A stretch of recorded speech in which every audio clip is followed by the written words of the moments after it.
పాల్కురికి సోమనాథుడు వీరశైవ కవి. కాలము 1660 నుంచి 1240 వరకు. గోత్రము భృంగిరెడ్డి.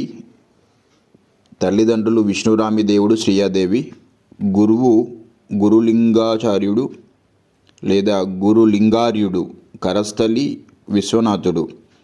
జన్మస్థానం నల్గొండ జిల్లా జనగామ తాలూకా పాలకుర్తి గ్రామం, ఇక్కడ వరంగల్ దగ్గర అని కూడా చెప్తారు.